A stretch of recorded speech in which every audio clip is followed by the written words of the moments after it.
سلام بچه‌ها، چطوری؟ خوبی؟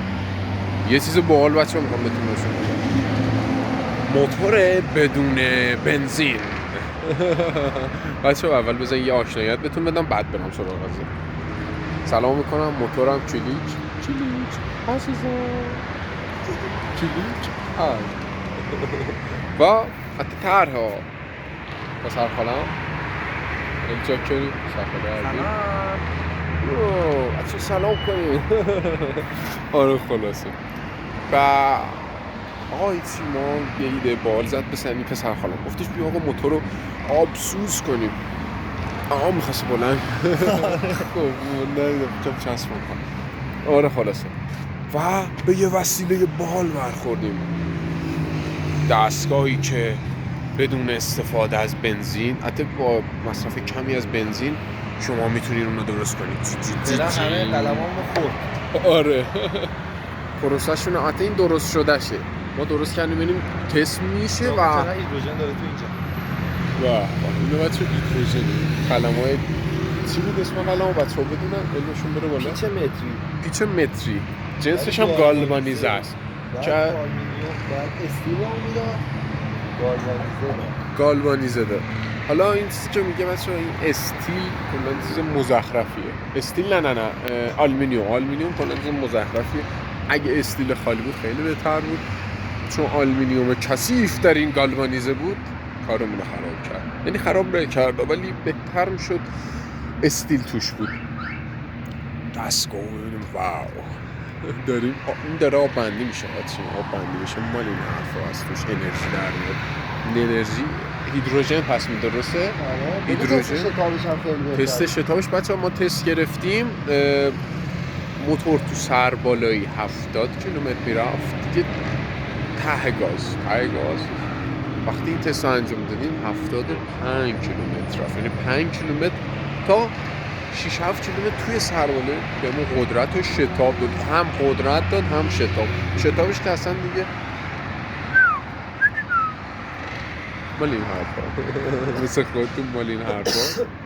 یه شتاب نابی بهمون داد، خیلی شتابش عالی شده بود و آره بریم حالا دستگاه رو درست‌ترش بکنیم. اونجا که روشن نگهش داشتی داغ کرده. آها اونجا آره بچه خاموش کردی. ما یه اشتباهی که کردیم این بود که میدونی وقتی موتور روشن باشه شما باید حالت آبسوز رو از سر این دستگاه که اینجاش میشه برداریم. اینجا یه دونه سیم میخوره، حالا بعد نشونتون میدم. وقتی موتور خاموش میشه. آره وقتی موتور خاموش میشه تصحیح کرد پسر خالم. بعد نه شهروند آب نداده شهرونده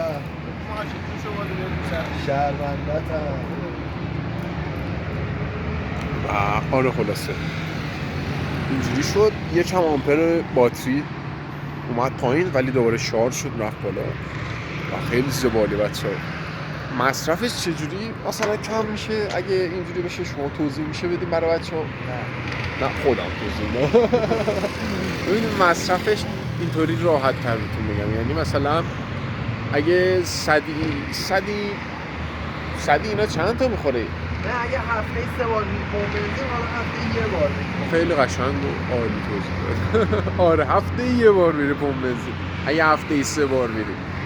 بعد از اون وقت روی شتاب، روی سرعت، هر موتوری که باشه حتی بالا رو باید بشه هندلش کرد. حالا موتور باکس داره خیلی میشه روش مانور داد. مثلا حالا فکر نکنم هوندا و اینجور چیزا رو بشه این کارو کرد.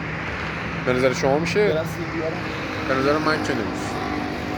چرا؟ چون مخزن نداره مگه که وصلش کنی به یه جدی. اون دیگه هنر و خرد خود دست به آچار کننده است. حالا ما گذاشتیم باکس داشتیم موتور و خیلی زیبالی بچه واقعا روی شتاب و سرعتش تاثیر میذاشت. من خودم پشمام فر خورد. یه قدرت هاری باحالی داشت و مشتی تر رفت. حالا دستگاه رو درست میکنیم. هشت بازی با علمه، #HM در پیج هامی کوانتوم. ادامه مراحل هم براتون میگیرم. الان یکم بریم پسر خاله کمکش کنیم. حتی خودش همه کارا رو مشتی انجام میدیدم. من دیگه اصلا هیچ کارم تو اینجا بزرگوار مشتیگر تعمیرکار یعنی چی بهش میگن؟ اسم ابزار فروش. ابزار فروش درجه‌ای و دستگاه آبسوز حرفه‌ای درست کنم. بریم ادامه کارم براتون میگیرم.